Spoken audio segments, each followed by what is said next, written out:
அனைவருக்கும் வணக்கம். Welcome to our sweet Kanna channel. இன்றைக்கி சண்டே ஒரு பயனுள்ள தகவல்களை உங்களை சந்திப்பதில் மிக்க மகிழ்ச்சி.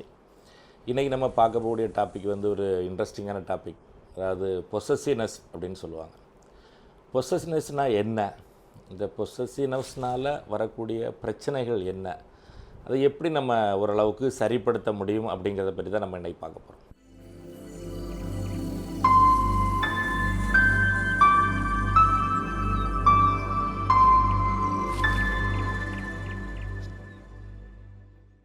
முதல்ல பொசசிவ்னஸ்னால் என்ன?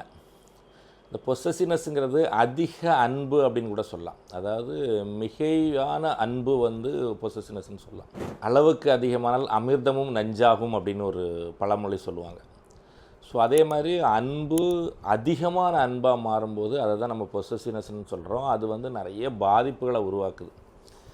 இந்த பொசசிவ்னஸ் ஏன் வருது, அது ரொம்ப முக்கியமாக நம்ம தெரிஞ்சிக்க வேண்டிய ஒரு விஷயம். ஒரு மனிதனுக்கு இன்னொரு மனிதன் மேலே ஏன் பொசசிவ்னஸ் வருது? ஸோ அதுக்கு முன்னாடி பார்த்திங்க அப்படின்னா, இந்த பொசசிவ்னஸ் எப்படி யார் யார் மேலே எப்படி வரும் அப்படிங்கிறத நம்ம தெரிஞ்சுக்கிட்டு அதை எப்படி ஏன் வருதுங்கிறத நம்ம பார்க்கலாம். ஒருத்தரை லவ் பண்ணுறாங்க. இப்போ அவங்கள வந்து அவர் வேறு யாரு கூடயும் பேசிடக்கூடாது, வேறு யாரையும் பார்க்கக்கூடாதுன்னு இந்த லவருக்கு அவங்க மேலே வரக்கூடியது ஒரு பொசசிவ்னஸ்ன்னு சொல்லலாம். ஒரு மனைவிக்கு கணவன் மேலேயோ இல்லை கணவனுக்கு மனைவி மேலேயோ பொசசிவ்னஸ் கண்டிப்பாக வரலாம். அதே மாதிரி எடுத்துக்கிட்டிங்கன்னா, இப்போது காலகட்டங்களில் அம்மாவுக்கு வந்து பையன் மேலே பொசசிவ்னஸ் வரலாம். எப்போ வரும் அப்படின்னு பார்த்திங்கன்னா, அம்மாவுக்கு கூட பையன் இருந்துக்கிட்டே இருக்கார். ஒரு குறிப்பிட்ட காலத்தில் திருமணம் அப்படிங்கிறது ஒரு விஷயம் நடக்குது. இந்த திருமணம் நடக்கும்போது ஒருத்தர் அங்கே பையனுக்கு வாழ்க்கைக்குள்ளே வந்துடுறாங்க. அப்போ இவங்களுக்கு அந்த பையன் மேலே நம்மளை விட்டு அவர் போயிடுவாரோ, இல்லை இன்னொருத்தங்க அவரை பங்கு போட வந்துட்டாங்களோ அப்படிங்கிற ஒரு பொசசிவ்னஸ் வருது. ஒரு அக்காளுக்கு தம்பி மேலேயோ, ஒரு தங்கச்சிக்கு அண்ணன் மேலேயோ பொசசிவ்னஸ் வரலாம். நண்பர்களுக்குள்ளே கூட பொசசிவ்னஸ் வரலாம். 2 நண்பர்கள் இருக்காங்க, அவங்க 2 பேரும் ரொம்ப கால இணைபிரியாத நண்பர்களாக இருக்காங்க.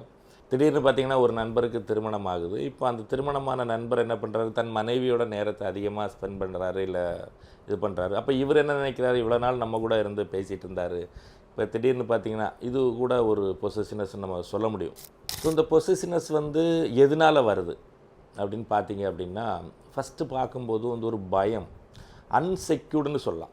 ஒரு ஃபார் எக்ஸாம்பிள் எடுத்துக்கிட்டிங்கன்னா, அம்மா இருக்காங்க. அம்மா பையன் மேலே நல்ல பாசம், அன்பு அதிகமாக இருக்குது. 2 பேரும் சேர்ந்து பயணிச்சிட்ருக்காங்க வாழ்க்கையில். ஒரு குறிப்பிட்ட காலத்தில் பையனுக்கு திருமணம் நிச்சயமாகி திருமணம் நடக்குது. இப்போ திருமணம் நடக்கும்போது பார்த்திங்க அப்படின்னா, மனைவின்னு ஒருத்தங்க வந்து பையனோட வாழ்க்கைக்குள்ளே வந்துடுறாங்க. ஸோ இப்போ மனைவி வரும்போது பையனுக்கு வந்து மனைவி கூட அதிகமான நேரம் செலவிடுறதோ, இல்லை அதிகமான விஷயங்கள் அவங்க சொல்கிறத கேட்குறதோ, இந்த மாதிரியான போகும்போது அம்மாவுக்கு இப்போ என்ன ஆயிடுது, இவ்வளோ நாள் நான் சொல்கிற மாதிரி இருந்துகிட்டு இருந்தார், இப்போ திடீர்னு அவள் சொல்கிறத கேட்குறாரு, இவர் ஒருவேளை நம்மளை விட்டு தூரமாக போயிடுவாரோ, இல்லை நம்மளை விட்டு பிரிஞ்சு அவங்க கூட போயிடுவாரோங்கிற ஒரு அன்செக்யூர்டு ஒரு பயம் வந்து பொசசிவ்னஸாக மாறிடும். ஒரு மனைவி கணவன் மேபி லவ் பண்ணி கல்யாணம் பண்ணியிருக்கலாம், இல்லை அந்த ஏதோ ஒரு வகை இந்த லவ் பண்ணும்போது நிறைய நேரங்களில் பார்த்திங்க அப்படின்னா, வீட்டில் சரியான முறையில் ஒத்துழைப்பு இல்லாத பட்சத்தில் இந்த திருமணம் நடக்கும்போது 2 பேருக்குள்ள ஒரு பயம் இருந்துகிட்ருக்கும். இப்போ வீட்டில் சம்மதித்து 2 பேரும் சேர்ந்து ஒரு திருமணம் நடக்கும்போது ஒன்றும் பிரச்சனை இல்லை, ஏன்னா வீட்டில் இருக்கவங்க பார்த்துக்குவாங்க அப்படிங்கிறது இருக்கும். சப்போஸ் வீட்டில் இருந்து கொஞ்சம் ஒரு சின்ன சின்ன மன கசப்புகள் இருக்கும்போது, ஒருவேளை இவர் திடீர்னு நாளைக்கு நம்மளை விட்டுட்டு போயிடுவாரோ, இல்லை அவருக்கு வந்து இவங்க நம்மளை விட்டுட்டு போயிடுவாங்களோ, இப்படிங்கிற ஒரு அன்செக்யூர்டு பயம் வரும்போது அது பொசசிவ்னஸாக மாறும். ஒரு அக்கா வந்து தம்பி கூட இருந்துகிட்ருக்காரு, தம்பி கேட்குறதெல்லாம் வாங்கி கொடுக்குறாரு, தம்பி வெளியே கூட்டிகிட்டு போகிறாரு, இந்த மாதிரி நடந்துகிட்ருக்கு. திடீர்னு பார்த்திங்கன்னா அவருக்கு திருமணம் நடக்குது. இப்போது நம்ம கூட்டிகிட்டு போகிறதுக்கு பதிலாக அவரோட மனைவியை கூட்டிகிட்டு போகிறாரு. அப்போ நம்மளை என்னை கூட்டிகிட்டு போக மாட்டாரோ, நம்ம கேட்குறதெல்லாம் வாங்கி கொடுக்க வர மாட்டாரோ அப்படிங்கிற ஒரு பயம் வரும்போது இது ஒரு பொசசிவ்னஸாக மாறும். இந்த பொசசிவ்னஸ் என்ன பண்ணும், அது ரொம்ப முக்கியமாக தெரிஞ்சிக்க வேண்டிய ஒரு விஷயம். இந்த பொசசிவ்னஸ்ங்கிறது வந்து ஒரு வகையில் பார்த்தா இது ஒரு மனநோய், இது வந்து ஒரு டிசீஸ் தான். இது வந்து உள்ளுக்குள்ளே இருக்கக்கூடிய ஒரு அழுத்தம், ஒரு பயம் கலந்த ஒரு மனநோய் தான் பொசசிவ்னஸ்.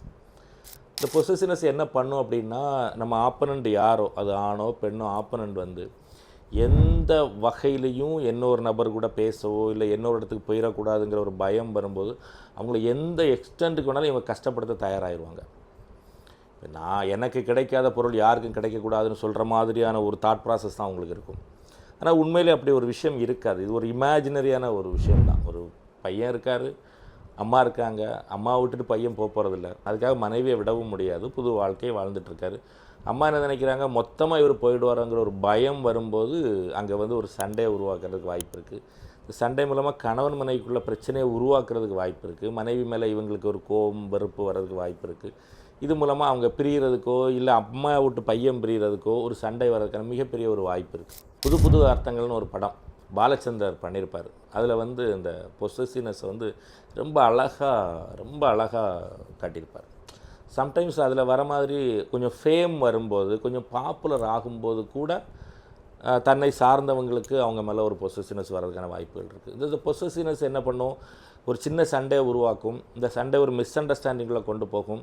இந்த மிஸ் அண்டர்ஸ்டாண்டிங் ஒரு ஸ்டேஜில் 2 பேரும் பிரிகிறதுக்கான வாய்ப்போ, 2 பேரும் பெர்மனண்ட்டாக பிரிகிறதுக்கு வாய்ப்போ, இல்லை ஏதோ ஒரு பெரிய பிரச்சனைகளுக்கு வாய்ப்போ நிறைய காரணங்களாக மாறிடும். அளவான அன்பு சந்தோஷமான வாழ்க்கை, அதிகமான அன்பு பிரச்சனையான வாழ்க்கை. அதுதான் உண்மை. எதுவுமே அதிகம் அப்படின்னாலே பிரச்சனை தான். இந்த பொசசிவ்னஸ் நான் ஏற்கனவே சொன்னேன், நிறைய பிரச்சனைகள் வரதுக்கு வாய்ப்பு இருக்குது. அது மூலம் நம்ம ஆப்பனண்ட்டை வந்து மற்றவங்க முன்னாடி கேவலப்படுத்துறதுக்கு வாய்ப்பு இருக்குது. இப்போது நம்ம ஒருத்தருக்கு மேலே பொசசிவ்னஸில் இருக்கிறோம், அவங்க நம்ம கூட இல்லை, அவங்க நம்ம சொல்கிற மாதிரி அவங்க கேட்க மாட்டேங்கிறாங்க, அவங்க ஒருவேளை நம்மளை விட்டு போயிடுவாங்களோட பயம் வரும்போது நம்ம வந்து அவங்கள கேவலப்படுத்துறதுக்கு, மற்றவங்க முன்னாடி அசிங்கப்படுத்துறது, இது மாதிரி நிறைய விஷயங்கள் பண்ணுறதுக்கான வாய்ப்புகள் இருக்குது. ஏன்னா இது ஒரு வகையான ஒரு மனநோய் தான். பொசசிவ்னஸ் வந்துடுச்சு, நம்ம மேலே அதிகமான அன்பு அவங்களுக்கு வந்துடுச்சு, ஒரு அன்செக்யூர்டு வந்துடுச்சு. இதை எப்படி நம்ம சரிப்படுத்துறது அப்படின்னு நம்ம பார்த்தோம் அப்படின்னா, நம்ம உள்ளங்கையில் அவங்க உள்ளங்கை எடுத்து வச்சுட்டு, இன்னொரு கை நம்ம மேலே கையை உள்ளே வச்சுட்டு, ஒரு 10 நிமிஷம் அவங்க பக்கத்தில் உட்காந்து, நான் இருக்கிறேன், பிரச்சனை இல்லை, நம்ம பார்த்துக்கலாம், நான் உனக்கு இருக்கிறேன் அப்படிங்கிற மாதிரி ஒரு உணர்வை கொடுக்கணும். மேபி நீங்கள் அதை அவங்கள்கிட்ட எப்படி சொன்னால் அவங்களுக்கு புரியுங்கிறத உட்காந்து ஒரு 15 நிமிஷம் இல்லை 20 நிமிஷம், ஒரு 40 நாள் இல்லை 41 நாளைக்கு நம்ம வந்து அவங்க பக்கத்தில் டெய்லி உட்காந்துருந்து கையை வச்சோ ஏதோ ஒரு வகையில் அவங்ககிட்ட உட்காந்து நீங்கள் வந்து அந்த நம்பிக்கையை கொடுக்கும்போது, அந்த நம்பிக்கை அவங்க உள் உணர்வில், அம்மா நம்பிக்கை அவர் நம்மளை விட்டு போக மாட்டாருங்கிற உள் உணர்வில் ஒரு நம்பிக்கை வந்துடுச்சு அப்படின்னா அங்கே பொசசிவ்னஸ் போகிறதுக்கான வாய்ப்புகள் நிறையா இருக்குது. ஸோ எல்லாருக்குமே மற்றவங்க மேலே அன்பு வச்சுக்கோங்க, அளவான அன்பு வச்சுக்கோங்க. நீங்கள் பயப்பட வேண்டாம், நீங்கள் செக்யூர்டு தான். ஏன்னா நீங்கள் இறைவனோட அனுகிரகத்தில் நீங்கள் கண்டிப்பாக எப்போவுமே செக்யூர்டாக இருப்பீங்க. ஒரு மனிதனோட அனுகிரகத்தை விட இறைவனோட அனுகிரகம் ரொம்ப முக்கியம். அப்போ நம்ம இறைவனை கட்டியாக பிடிச்சிக்கிட்டு செக்யூர்டாக தான் இருக்கிறோம் அப்படிங்கிற நம்பிக்கையில் எல்லார் மேலேயும் தேவையான அளவு, சரியான அளவு அன்பை வச்சுட்டு வரும்போது நம்ம வாழ்க்கையில் என்றைக்குமே பிரச்சனை இருக்காது. இந்த பிரபஞ்சம் உங்களுக்கு எல்லா செல்வங்களையும் வழங்கட்டும். இந்த வீடியோ உங்களுக்கு பிடிச்சிருந்தா உங்கள் ஃப்ரெண்ட்ஸுக்கு ஷேர் பண்ணுங்கள், இந்த சேனலை சப்ஸ்கிரைப் பண்ணுங்கள், இந்த வீடியோவில் கமெண்ட் பண்ணுங்கள். இன்னும் அடுத்த வாரம் இன்னும் ஒரு அழகான ஒரு இன்ட்ரெஸ்டிங்கான சப்ஜெக்டோடு உங்களை சந்திக்கிறேன். என்றும் அன்புடன் கண்ணன் ராஜகோபால். நன்றி, வணக்கம். தேங்க்யூ.